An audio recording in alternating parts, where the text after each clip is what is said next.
Bienvenue sur cette quatrième vidéo de psychoastrologie initiatique consacrée à l'interprétation de l'ascendant en astrologie dans le thème de naissance. Je vais à présent traiter des ascendants Balance et Scorpion en vous donnant des clés d'interprétation de chacun de ces deux signes en tenant compte du niveau de conscience, sachant que des mêmes qualités peuvent se manifester, s'exprimer, avoir besoin d'être intégrées de façon différente selon le stade de conscience que l'on a atteint.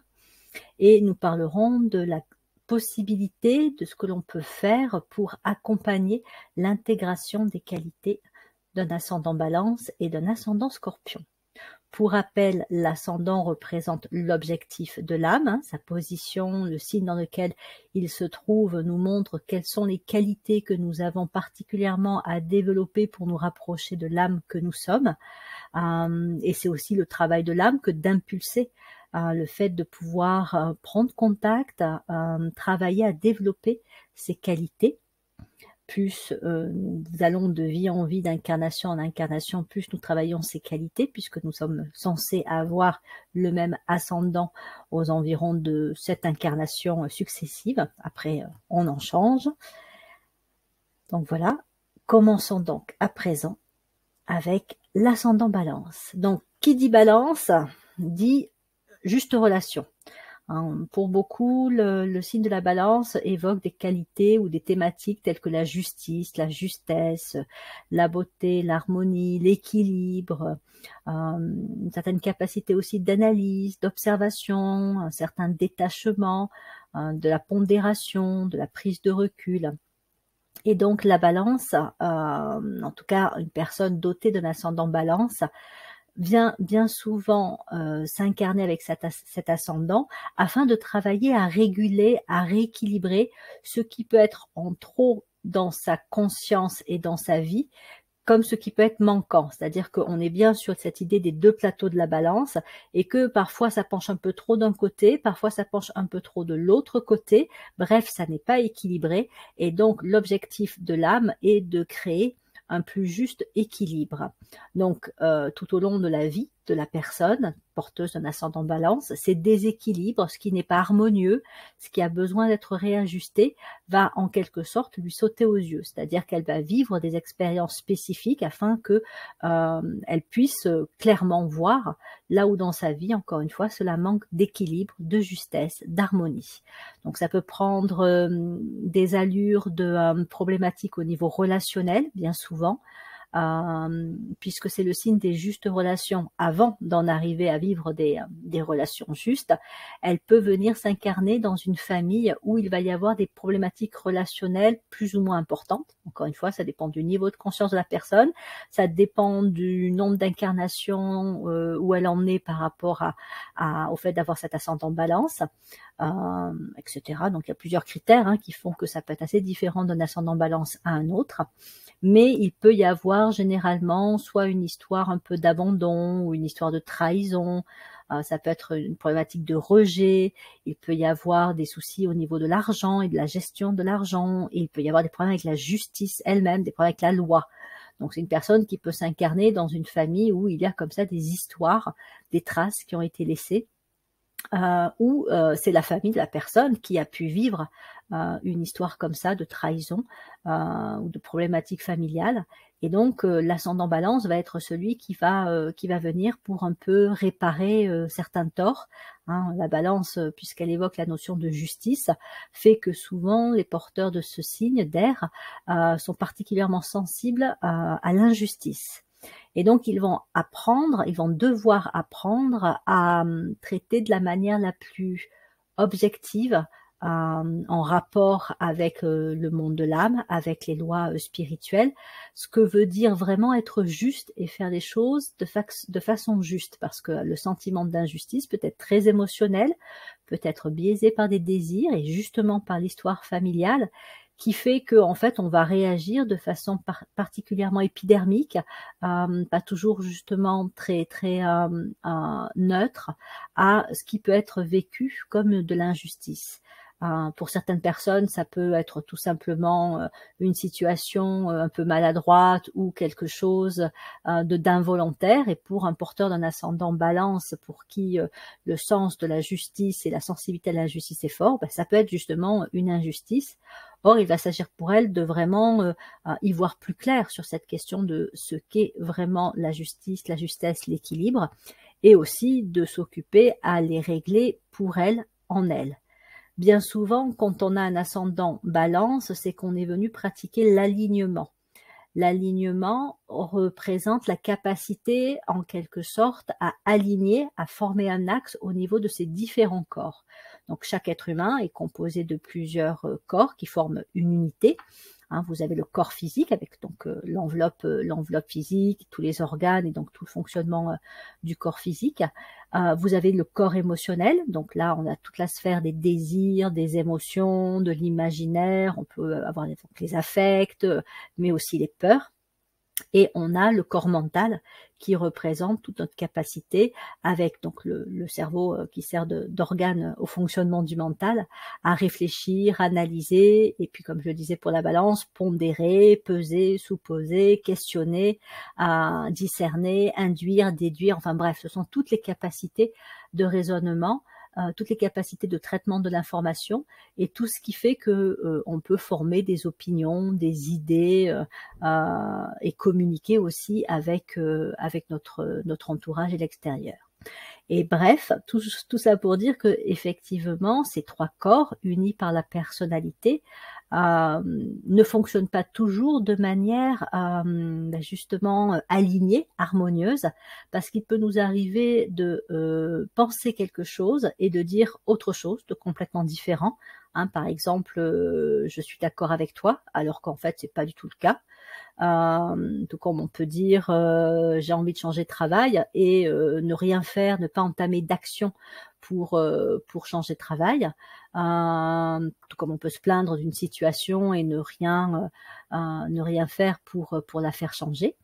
Parfois on peut ne pas parler de quelque chose alors que il faudrait le faire. Donc l'alignement, c'est vraiment une forme de le manque d'alignement, c'est une forme de dissonance, en fait, de désaccord entre nos différents corps. Et même avec l'âme, parce qu'effectivement, plus l'ascendant Balance évolue en conscience, plus il développe le contact avec l'âme, et donc à un moment donné, âme et personnalité vont chercher à s'équilibrer, c'est-à-dire qu'elles doivent travailler ensemble, en coopération, autre mot-clé de la Balance, en partenariat, et donc c'est vraiment en développant l'écoute avec l'âme qu'il peut y avoir ce développement de l'alignement. Autrement, encore une fois, il peut y avoir des dissonances qui, à leur tour, vont provoquer des crises dans la vie d'un ascendant Balance. Alors ces crises peuvent être vécues comme quelque chose de négatif, alors que du point de vue de l'âme, c'est juste une façon de pointer là où il peut y avoir besoin d'opérer des rééquilibrages, des réajustements, et là où justement il faut développer davantage l'alignement. Donc, si la crise est vécue et perçue en conscience comme étant une invitation à rééquilibrer, à aligner, réaligner ce qui ne l'est pas au départ, alors ça peut être vraiment un outil d'évolution, de perception, de moyens, de leviers de progression. Ainsi, je me rends compte que j'adopte constamment une attitude de fuite par rapport à une personne à qui j'ose pas dire ce que je pense réellement, alors que je suis peut-être mal à l'aise quand elle tient tel ou tel propos avec moi. Il est possible qu'à un moment donné, j'en ai tellement assez que ça aille au conflit. Et peut-être que si j'avais pris davantage conscience de ce manque de cohérence entre ce que je pense et ce que je ressens, que je m'étais écoutée un peu plus dans mes ressentis profonds, et que j'ai trouvé aussi le courage de pouvoir dire les choses, à ce moment-là, j'aurais pu éviter la crise forte. Après, les crises en elles-mêmes ne sont pas inutiles, puisqu'elles peuvent servir justement de déclencheur à une évolution et à un meilleur alignement. Donc, ascendant Balance, soyez vigilants par rapport à cette présence en vous d'un alignement ou pas, notamment, encore une fois, entre vos besoins fondamentaux, les actes que vous posez, les paroles que vous prononcez, entre les pensées que vous nourrissez et les actions que vous entreprenez, etc. Il y a également, c'est un peu synonyme de la cohérence, mais on va y trouver un peu d'autres notions clés, celle de la congruence qui concerne aussi un ascendant balance. La congruence, c'est la relation entre l'accord, entre la conscience, l'expérience et les actes. Si par exemple je parle de quelque chose dont je n'ai pas l'expérience directe, il y a un risque de manque de congruence, tout simplement parce que je vais émettre des opinions, des avis, alors que directement je n'ai aucune expérience sur ce dont je parle. Si je parle d'une expérience sans y mettre de la conscience et que donc je n'ai pas franchement compris ce que j'avais vécu, ben dans ces cas-là, je ne suis pas forcément non plus congruent. Bref, alignement entre conscience, expérience et acte, accord, participe également, à travailler l'ascendant balance et à développer ses qualités. Donc, quand on a un ascendant balance et qu'on est venu travailler la thématique des justes relations, et déjà vis-à-vis de soi-même, d'où l'importance de l'alignement, pour être honnête, sincère, congruent, et donc aligné vis-à-vis de soi, ce qui n'est pas toujours évident pour un ascendant balance, et pour la balance en général, parce que c'est un signe de relation, de sociabilisation, et c'est un signe qui, au départ, peut développer une certaine forme de dépendance affective, c'est-à-dire que c'est le signe des personnes qui se sentent pleinement exister lorsqu'elles sont en relation avec une autre personne, voire plusieurs autres personnes, mais c'est particulièrement le cas dans la relation de couple. Les balances sont en général de mauvais célibataires, dans le sens où ils n'aiment pas être seuls, et pour eux, c'est manquer de quelque chose que de se retrouver célibataire. Et donc, lorsqu'ils sont avec quelqu'un dans une relation affective, ils peuvent, c'est pas systématique, mais ils peuvent chercher à plaire, à faire plaisir, à adopter certaines attitudes, tenir certains propos pour maintenir la relation. Et c'est là aussi où ils vont créer des déséquilibres et être dans un manque d'alignement, un manque d'honnêteté vis-à-vis d'eux et un manque d'honnêteté vis-à-vis de l'autre. Et ça aussi, ça peut participer à créer des crises. Et donc, l'ascendant, la puissance de l'âme derrière l'ascendant, tend à faire ressortir ces manques de cohérence, ce manque aussi d'honnêteté intérieure, pour provoquer une plus juste organisation intérieure dans la conscience et dans la vie. C'est un signe de révolutionnaire, la balance, et donc on est bien souvent amené à vivre des formes de révolution dans sa vie, des grands chamboulements où un certain ordre établi peut être amené à être détruit, parce qu'en fin de compte, cet ordre, il n'était pas si équilibré que cela, ou il avait atteint un point où en fait, au lieu que ce soit de l'équilibre, c'était devenu un peu trop stagnant.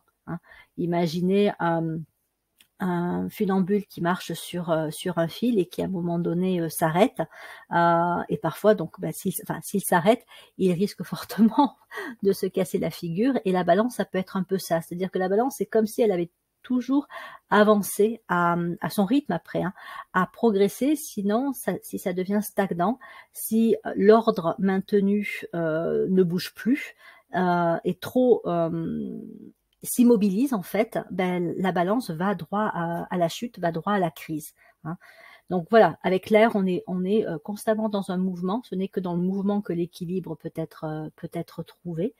Et donc voilà, c'est un point important aussi pour un ascendant balance à garder en tête. Lorsqu'on a un ascendant balance, on est souvent soumis à des tests au niveau de la capacité à prendre des décisions. Puisqu'on a à décider, à trancher, à rechercher le juste équilibre, on va être mis face à des situations où justement on va avoir à choisir entre telle ou telle situation, telle ou telle opportunité, afin de pouvoir manifester cette capacité à peser, sous-peser, pondérer, mais aussi faire le meilleur choix, si je puis dire, possible. Là aussi, c'est un risque de la balance, c'est-à-dire de s'immobiliser à ne pas choisir. C'est-à-dire que plutôt que de risquer de faire le mauvais choix, ça c'est une peur de la balance, ne pas choisir du tout. Sauf que ne pas choisir, c'est aussi une forme de choix. Je choisis de ne pas choisir, et donc elle peut laisser une autre personne choisir à sa place, elle peut laisser la vie, le temps, choisir pour elle, et ça aussi, ça risque de la mener vers des crises fortes. Donc la balance doit apprendre à trancher, doit apprendre à se positionner, doit apprendre à faire preuve de fermeté et à s'engager au nom de la conscience, au nom de l'impulsion de l'âme. Alors évidemment, ça ne se fait pas forcément du jour au lendemain, il va lui falloir tâtonner, tester, voir ce qui motive ses choix ou ses non-choix, quelles sont les peurs ou les désirs qui se cachent derrière. Et c'est petit à petit, en vivant ce type d'expérience, de crise ou de résultats parfois aussi positifs face à un choix effectué, qu'elle va se découvrir et découvrir de manière plus élevée ce que sont vraiment ces notions d'équilibre, d'harmonie, de justesse. Donc, ce sont aussi des qualités qu'elle est venue développer. Un ascendant balance travaille donc les qualités, les grandes qualités de la balance, que je n'arrête pas de citer, la justesse, l'harmonie, l'équilibre, mais aussi la beauté. Avec Vénus qui gouverne la balance sur le plan de la personnalité, on a cette relation à la fois un intellect d'analyse, de pondération, de réflexion profonde, calme, mais on a aussi un certain sens de l'esthétique, de la beauté, des formes, de l'agencement, du mariage des couleurs, et même aussi au niveau de la musique, un rapport aux sonorités, aux sons harmonieux et à ce qui est disharmonieux. Et donc, un ascendant balance prédispose à développer le sens de la beauté. Fondamentalement, sur le plan spirituel, la beauté, elle est issue de l'équilibre, de l'harmonie, de la justesse. C'est bien parce qu'il y a un équilibre qui est créé entre différents éléments, qu'il y a une harmonie au niveau des couleurs ou oui, une justesse, que à ce moment-là, il peut y avoir une beauté qui va en émaner, surtout quand l'âme est présente. Et c'est ce qui fait que un porteur de l'énergie balance va travailler la beauté au niveau des relations humaines, aussi bien qu'une forme de beauté artistique, créative, et donc plus visuelle, on va dire, ou auditive. Donc effectivement, travailler avec l'énergie balance, c'est travailler sans cesse sur la notion des justes relations et du positionnement que l'on adopte vis-à-vis de soi, vis-à-vis des autres, vis-à-vis du monde, de la société. Et vis-à-vis de l'argent. Ça, c'est aussi une thématique importante pour la balance, de même que celle du sexe, la relation à la sexualité. Elle se décide dans la balance, c'est vraiment un signe qui détermine un petit peu cette grande façon, enfin cette façon que l'on a de se positionner et de vivre son rapport à la sexualité, à l'argent, au temps également, et là aussi où des tests peuvent être appliqués. Donc, quand on est porteur d'un ascendant balance, pour intégrer au mieux les qualités de ce signe, ça peut être intéressant de faire un bilan sur ses relations aux autres, sur ses relations à soi-même. D'ailleurs, c'est mieux de commencer déjà par soi-même. Est-ce que, encore une fois, l'alignement, ça me parle? Est-ce que je me sens alignée? Quand je dis quelque chose, est-ce que ça correspond à ce que je pense fondamentalement? Quand je veux quelque chose et que je sens que c'est vraiment important, que c'est pas juste un désir un peu superficiel, genre m'acheter une nouvelle tenue ou changer de voiture, qui sont des désirs tout à fait compréhensibles, mais on est sur quelque chose de très matériel. On parle plus d'aspirations profondes dont on sent que si on les suit, ça peut provoquer quand même des changements au niveau de sa vie, au niveau de son épanouissement personnel. Et donc, est-ce que je suis en cohérence, alignée à ce niveau-là ou pas? Quand des crises se produisent au niveau relationnel dans ma vie, qu'est-ce qu'elles viennent toucher? Est-ce qu'il y a des crises au niveau de l'argent? Et si oui, mais quel est mon rapport, ma relation à l'argent? Où est-ce que j'en suis au niveau de la sexualité? Comment je vis cette grande question, ce grand thème de la sexualité? Comment est-ce que je communique avec les autres? Donc tout ça, c'est des questions un peu bilan à se poser pour voir où on en est dans l'intégration d'un ascendant balance. Pareil pour la question des choix, des décisions, de la capacité à se positionner, à trancher. Est-ce qu'il y a de la peur? Est-ce qu'il y a de la dépendance affective? Est-ce qu'il y a des désirs qui viennent jouer sur ma capacité à prendre la meilleure décision possible? Après, on peut aussi travailler l'ascendant balance en développant sa sensibilité à la beauté. hein. Alors ça peut commencer par admirer des paysages de la vie de tous les jours, hein. Ça peut être un beau coucher de soleil, un arc-en-ciel, une cascade, ou même admirer un animal et en reconnaître la beauté, en reconnaître l'harmonie qui se dégage de son être, hein, quand il bouge, ses yeux, etc. Après, ça peut être aussi de créer et de manifester de la beauté à travers une création artistique, hein, que ce soit de la peinture ou ça peut être de la musique aussi. Donc voilà, vraiment le travail, le rapport avec la beauté, l'agencement aussi des objets chez soi, les couleurs qui domine dans son intérieur. Tout ça, ça nous parle de nous, ça nous parle de notre relation aussi avec cette énergie balance, et c'est particulièrement déterminant pour un porteur d'un ascendant balance. La balance, elle relie à la paix, et dans les premiers temps, un ascendant balance, ça va être quelqu'un qui peut être tellement attaché au fait qu'il n'y ait pas de conflit, au fait que tout le monde s'entende bien et surtout qu'elle s'entende bien avec les autres et que les autres s'entendent bien avec elle, qu'elle peut très vite tomber dans tout ce qui est concession, compromis, faux semblants, suradaptabilité. Donc elle va dire à l'autre ce qui va lui permettre d'être aimé, apprécié, et ce qui peut aussi lui éviter un conflit qui pourrait être particulièrement désagréable pour elle. Donc, ça peut être dans le couple, comme ça peut être au travail, avec par exemple un supérieur hiérarchique, un client, un collègue de travail, etc. Et donc là, il s'agit aussi de pouvoir se poser la question de qu'est-ce que la paix réellement, qu'est-ce qu'une vraie paix? Est-ce que les concessions, ça fonctionne sur le long terme? Est-ce que ça mène à un véritable équilibre, ou est-ce que justement ça ne fait que retarder et amplifier des crises qui vont finir par se produire à un moment donné?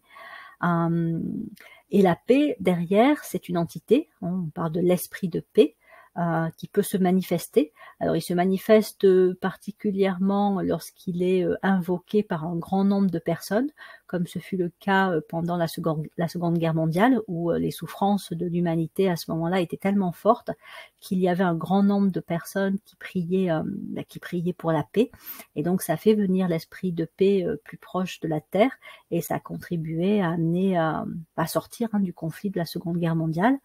Et donc, quand on est porteur d'un ascendant balance, on peut aussi méditer en cherchant à se mettre un peu en relation avec cet esprit de paix. Donc voilà, ça peut être quelques petites notions clés. Bon, déjà, il vaut mieux commencer par des choses un peu simples, hein, comme encore une fois le travail d'introspection sur ses relations à soi, sur ce qui est équilibré, pas équilibré, etc. dans sa vie. Mais bon, on peut tendre aussi à contacter l'esprit de paix. Ça peut être d'ailleurs des méditations à faire en groupe aussi, pas forcément que pour les ascendants balance. C'est pas toujours évident de réunir 10 personnes qui soient ascendants balance, mais voilà, des personnes qui voudraient travailler avec l'esprit de paix. Et puis après, c'est la balance, c'est tout le rapport aux lois et à la justice. Et donc, étudier les lois spirituelles, comme certains vont étudier les lois humaines et peut-être s'orienter professionnellement dans un domaine lié à la loi. Donc, étudier les lois spirituelles, méditer aussi sur les grandes lois. Hein. Donc, si on lit les ouvrages d'Alice Bailey, il y a des ouvrages ou des passages où elle traite des différentes lois spirituelles. Donc, on peut en prendre une au choix et puis passer du temps à méditer dessus. Et un porteur d'ascendant balance à un niveau, on va dire, élevé de conscience, c'est quelqu'un qui peut amener des nouvelles lois, amener des lois, si je puis dire, plus justes, plus en rapport avec les lois spirituelles, parce qu'en fait, c'est comme si nos lois humaines, enfin c'est plus que comme si, étaient des traductions des lois spirituelles, mais comme on n'est pas encore tout à fait capable de traduire et de vivre sur les plans supérieurs les lois spirituelles, on les déforme quelque peu, on les retraduit en fonction de notre stade de conscience, et on commet forcément des erreurs, mais ça fait partie de notre cheminement d'évolution. Or, un porteur de l'énergie balance peut être amené à un rapprochement, à rapprocher des lois humaines des lois spirituelles. À ce sujet, j'aimerais vous citer un passage de l'astrologie ésotérique d'Alice Bailey, dans le chapitre qui est consacré à la balance, où justement le tibétain évoque en quelques mots ce que devrait être la justice, et comment en travaillant sur les relations justes dès l'enfance, dans l'éducation, on pourrait tendre petit à petit à vivre des relations plus justes et une justice une justice supérieure dans notre vie de tous les jours. Donc je vous lis ce passage, j'ai entrecoupé les phrases pour ne prendre que ce qui était il me semble le plus pertinent. Si vous voulez le texte complet, vous le trouverez à la page 216 d'Astrologie ésotérique d'Alice Bailey. La référence aussi dans le texte est le numéro 237, pour ceux qui auraient un format numérique. Donc, voilà ce que le tibétain, à travers Alice Bailey, dit de la loi, de la justice et des relations justes. Donc, je cite, « La loi doit devenir la gardienne d'une justice positive et non pas simplement un instrument d'exécution. Il est évident aujourd'hui que le système des pénalités draconiennes n'a pas réussi à prévenir le crime. La nécessité commence à se faire jour dans la conscience publique d'inculquer de justes relations humaines, de développer la maîtrise de soi et d'encourager l'altruisme, ces facteurs étant l'aboutissement subjectif et souvent oublié de toute procédure légale. » Autrement dit, si on veut arriver vers une justice plus équitable et aussi plus durable, la question clé, ça va être de faire travailler dès le plus jeune âge sur la question des justes relations humaines, sur le développement de la maîtrise de soi, afin d'aider les enfants et puis l'humain de manière générale à ne pas être dominé par son émotionnel et ses réactions émotionnelles. On voit ça dans l'éducation de la vie de tous les jours avec les enfants. Si un enfant se met en colère et commence à taper, on essaie assez rapidement de le calmer ou de rediriger son énergie.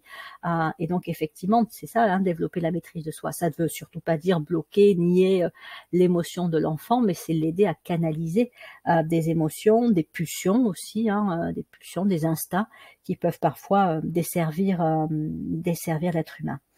Et donc encourager l'altruisme, parce que c'est vraiment aussi à travers l'altruisme, l'empathie, la capacité à se mettre à la place de l'autre, que l'on pourra développer des relations plus justes au niveau humain et aller vers plus de paix véritable. Voilà.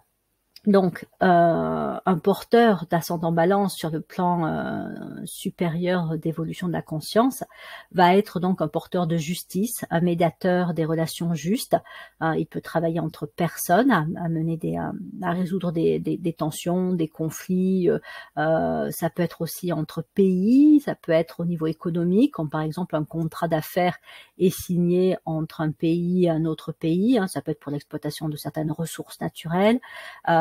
Comme ça peut être sur le fait, je sais pas, aller créer une usine et embaucher des gens qui peuvent être sous-payés dans d'autres pays. Donc tout ça concerne avant tout la question des justes relations. On voit bien aussi que l'argent occupe une place centrale parce que c'est actuellement un grand moteur de motivation chez l'être humain.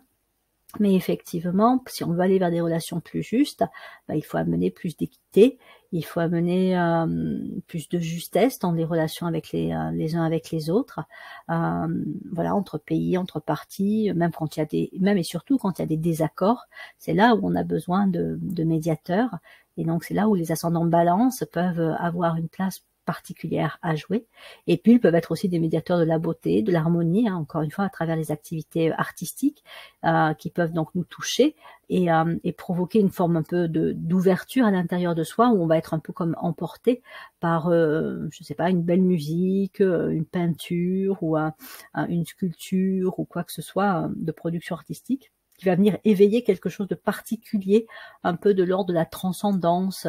C'est pas juste une émotion de premier degré, on va pas être juste content, trouver ça chouette et puis c'est tout.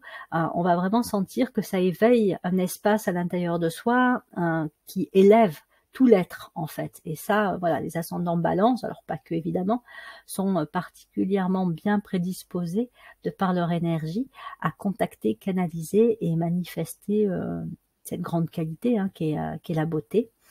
Donc après, effectivement, on va trouver tous les médiateurs de l'esprit de paix, à quelque niveau qu'ils le vivent, parce qu'effectivement, l'esprit de paix, c'est une entité tellement élevée, tellement puissante, qu'on est encore loin de comprendre ce qu'elle est réellement, mais on peut capter un peu son énergie, sa vibration et en être le porteur, le vecteur. Et donc on peut aussi participer à mener un ordre supérieur, ce qui va bien souvent vouloir dire que il y aura d'abord un désordre, un chaos à apporter. C'est comme je le disais par rapport à certaines affaires et contrats qui peuvent être noués. Lorsqu'on dénonce certains contrats parce qu'effectivement il y a de l'exploitation, des hommes, des femmes, des enfants, des ressources naturelles, à un moment donné, ce qui était en place, et donc il y a un certain ordre établi, va être détruit. Et à ce moment-là, ça devient possible de créer un ordre supérieur. Donc les porteurs de l'énergie balance au niveau de l'ascendant sont pas forcément des gens qui sont aussi calmes, paisibles que l'on pense quand on a souvent affaire à la balance. Ça peut être aussi des personnes qui ont un vrai esprit révolutionnaire et qui peuvent encore une fois amener un certain chaos avant de pouvoir établir un ordre supérieur. Donc voilà pour les grandes clés de l'énergie balance. Je vous propose à présent de passer au Scorpion, signe d'eau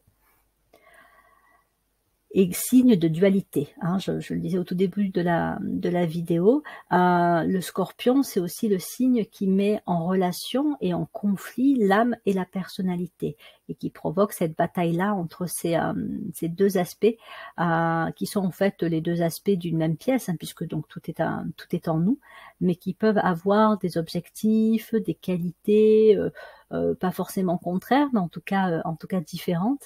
Et donc c'est pas si évident que ça, tant que personnalité, de laisser la place à l'âme pour qu'elle puisse se manifester et quelque part diriger, gouverner l'être que nous sommes.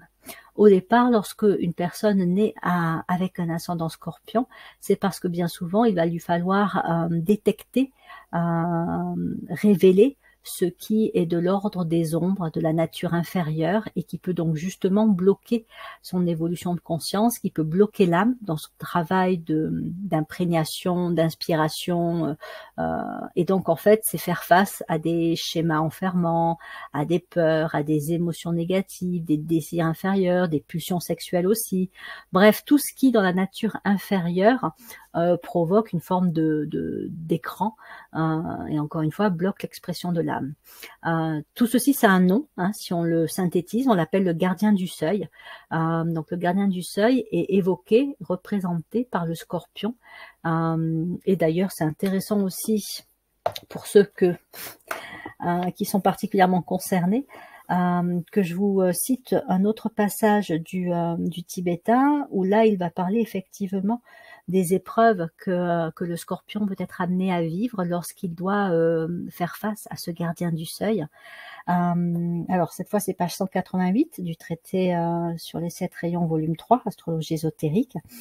Donc la citation dit: les 3 épreuves dans le Scorpion concernent également les 3 aspects de l'être humain tels qu'ils s'unissent et se fondent sur le plan physique. Il y a en premier lieu le test de l'appétit. Cet appétit est constitué des tendances et prédilections naturelles inhérentes à la nature animale. Elles sont au nombre de 3, le sexe, le bien-être physique et l'argent. Donc ça, ce sont nos 3 tests sur le plan physique. Deuxièmement, ces épreuves sont associées au désir et au plan astral. Donc deuxième corps à être testé, le corps astral. Elles ne sont pas inhérentes à la nature animale, mais imposées par la nature même du désir. Une fois encore, elles sont au nombre de 3. La peur, donc ça peut être toutes les peurs, la peur, la haine et l'ambition, ou soif de pouvoir. Donc ça, c'est la spécificité du corps émotionnel, avec donc sa tendance à ressentir la peur, à éprouver aussi de la haine, et l'ambition ou soif du pouvoir. Ce sont les trois aspects à dépasser au niveau du corps émotionnel. Et enfin, troisièmement, ce sont les épreuves propres à l'aspect inférieur du mental critique. Donc là, on passe sur le corps mental, l'orgueil, la séparativité et la cruauté.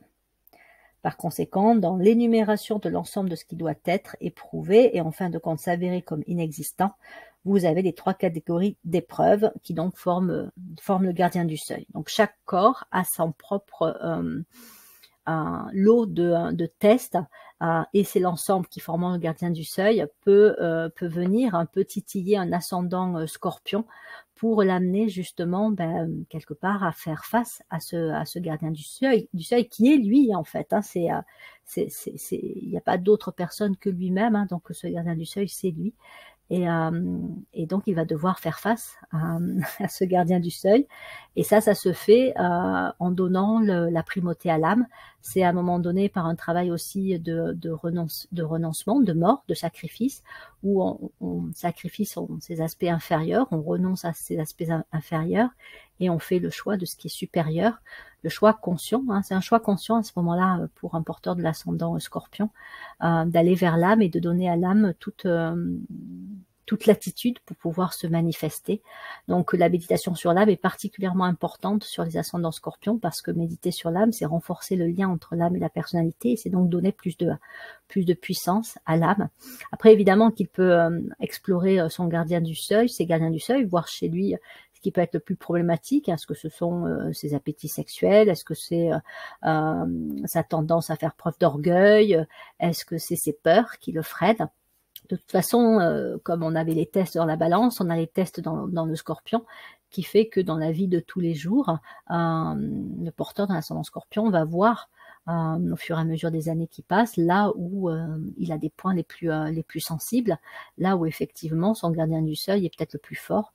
Et ça va évoluer peut-être avec les années. Hein. Au départ, ça peut être la peur, puis une fois qu'il a l'impression d'avoir vaincu la peur, bon ben là, ça devient l'orgueil, parce que chouette quand même, je suis quelqu'un de bien, un peu supérieur, j'ai réussi à vaincre des peurs, alors qu'il y a tellement de personnes qui sont encore dominées par leur peur. Voilà, façon de parler. Donc effectivement, le voir, mais après ne pas non plus le regarder trop à la loupe tout le temps, parce que sinon en fait ça le nourrit, hein, ce gardien du seuil. Mais c'est vraiment de chercher le contact et même la fusion avec l'âme, et donc encore une fois par la méditation, par le fait aussi de développer une forme d'humilité ou de regarder les autres justement avec le contraire de la séparativité, en se disant que ma foi on passe tous par les mêmes par le même genre d'épreuves, que si je puis dire, on galère tous plus ou moins dans la vie, à certains moments de la vie.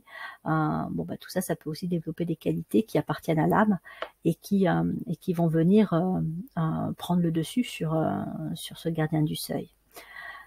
Être porteur d'un ascendant Scorpion, ça peut aussi vouloir impliquer d'aller fouiller dans son histoire familiale, là où il a pu y avoir des ombres particulièrement costauds, hein, et vraiment des souffrances, des traumas qui ont pu être développés. Hein, ça peut être parce qu'on a eu des parents, grands-parents qui ont connu la guerre, parce qu'il y a un secret de famille. Il peut y avoir eu des abus sexuels notamment, mais ça peut être d'une forme de violence aussi, grandir auprès d'une personne qui a une dépendance alcoolique aussi. Et il peut y avoir aussi une histoire de trahison. Et donc en fait c'est encore, on va dire, plus sombre qu'avec l'ascendant balance. J'évoquais le fait de réajuster, rééquilibrer avec un ascendant Scorpion. Alors c'est pas systématiquement le cas pour toutes les personnes qui sont ascendant Scorpion, mais il peut y avoir vraiment des histoires carrément glauques, hein, au niveau familial, et des histoires qui demandent donc à être révélées, là où il doit y avoir une vérité, une mise en lumière qui doivent être apportées, déjà pour que ces histoires cessent, pour qu'elles ne se reproduisent pas, et pour aussi empêcher ceux qui les ont commis de récidiver. Hein. C'est le même principe qu'avec les criminels, hein, quelque part. Et pour proposer autre chose, une autre façon d'être, une autre façon de se comporter dans la vie. Et puis guérir aussi ceux qui ont été blessés, ceux qui ont été abusés, trompés. Donc voilà, ça peut être vraiment d'aller voir ce qui est sombre dans sa famille, d'y faire face, déjà pour soi, et puis aussi pour les autres membres de la famille. Après, évidemment, si on voit les ombres, comme je le disais, il faut pas non plus s'y noyer dedans, parce que sinon on s'en sort pas. Il faut aller voir aussi les qualités, hein, les qualités qui peuvent être présentes dans la famille, les qualités qui peuvent être présentes en soi. Enfin, la nature humaine dans sa dualité fait que c'est rarement tout noir ou tout blanc. Une personne peut avoir des côtés très sombres, mais elle peut aussi avoir des côtés très très lumineux. Et donc il s'agit aussi d'encourager chez les uns et chez les autres ces grandes qualités, ce côté lumineux, pour amener une transformation, une élévation de la conscience, qui est vraiment l'objectif du Scorpion. Et donc l'ascendant Scorpion peut faire ce travail en lui-même déjà, comme il peut aussi accompagner d'autres personnes à réaliser ce travail-là. Le Scorpion, l'énergie Scorpion est directement reliée à la psychologie, donc il n'est pas rare quand on a un ascendant Scorpion de vrai dans le champ de la psychologie et plus particulièrement de la psychothérapie ou de la psychanalyse. Et là, ça peut être vraiment faire face à toutes les problématiques humaines, psychologiques, hein, que ce soit les psychotiques, enfin donc la psychose, que ce soit la névrose, que ce soit la schizophrénie, enfin, voilà, toutes les problématiques qui vraiment empoisonnent la vie d'un être humain et qui font que il peut aussi passer le côté aussi cyclotimique, hein, d'états émotionnels très très variés et très intenses au cours de la journée. Et donc voilà, d'être en ascendant Scorpion, c'est chercher à réguler ces états-là pour soi, éventuellement pour les autres. Pour l'instant, ça se fait beaucoup avec l'aide de médicaments, hein, faut dire ce qui est, et c'est nécessaire. Hein, mais lorsque on aura davantage évolué sur le plan de la conscience, on pourra trouver des personnes, notamment des ascendants Scorpions, qui aborderont les problématiques psychologiques, les souffrances psychologiques d'une toute autre façon, avec des techniques qui peut-être sont émergentes ou qui n'existent peut-être pas encore, mais qui pourront favoriser une vraie transformation et une vraie élévation pour aider des personnes, encore une fois, à soulager la puissance d'une nature émotionnelle chaotique qui les domine complètement. Voilà, après, pour ce qui est de travailler l'intégration de l'ascendant Scorpion, donc non seulement observer ce qui est le gardien du seuil, méditer sur l'âme, hein, donc sur la lumière en fait, hein, de l'autre côté on a les ombres, de l'autre côté on a la lumière. Ça peut être aussi de s'intéresser et de méditer sur le processus de transformation, parce que le Scorpion c'est vraiment une énergie de révélation et de transformation, on pourrait même parler de transmutation. La symbolique du Scorpion, c'est donc cet animal à carapace qui vit bien souvent, bon pas systématiquement, mais bien souvent dans un terrier, donc sous la terre. Il peut vivre aussi dans des grottes. Mais sur un plan supérieur, sur le plan de l'âme, la symbolique du Scorpion, c'est l'aigle, c'est-à-dire donc l'animal qui peut voler, qui peut s'élever au-dessus de la terre, parce que justement il s'est affranchi des souffrances du plan terrestre, il est libéré, donc il s'est élevé. Et donc, être porteur d'un ascendant Scorpion, c'est vivre en soi ce phénomène de transformation pour passer de cet animal terrestre, dangereux pour lui-même comme pour les autres, à un animal libéré, capable de déployer ses ailes. Donc, méditer sur le processus de transformation, donc on peut utiliser l'image de l'aigle, on peut aussi utiliser celle du passage de la chenille en papillon, parce que c'est aussi un mécanisme de transformation, de transmutation profond. La chenille disparaît, elle meurt à son état de chenille, à son identité, à ses qualités de chenille, pour devenir un papillon. Elle le fait dans la chrysalide, et ça c'est pas rien au niveau d'une transformation. C'est quand même assez radical et c'est presque magique de passer encore une fois de la chenille au papillon. Et c'est aussi un travail que le Scorpion peut être amené à faire, donc étudier, méditer sur ces passages-là, d'un cap à un autre. On pourrait prendre aussi l'image ou le symbole du phénix qui renaît de ses cendres. Il y a plusieurs images, enfin tout ce qui touche encore une fois le phénomène de transmutation, même l'alchimie, la transformation du plomb en or, tout ça peut être relié directement au Scorpion. Donc voilà, quand on travaille avec un ascendant Scorpion, ça peut être intéressant, selon sa sensibilité, d'étudier ce fonctionnement et ce processus de transformation. Après, on peut aussi, lorsqu'on est ascendant Scorpion sur un plan de conscience relativement évolué, être se confronter à des situations, à des champs dans lesquels la nature humaine est particulièrement sombre. On va parler de criminels, on va parler d'actes horribles qui peuvent être commis en temps de guerre, par exemple, ou même, encore une fois, au niveau individuel, hein, où il y a de la cruauté, où il y a une mauvaise utilisation de l'argent aussi, l'asservissement de personnes, et tout ça, en fait, quand on est un ascendant Scorpion, on peut être prédisposé à aller dans ces endroits très sombres, hein.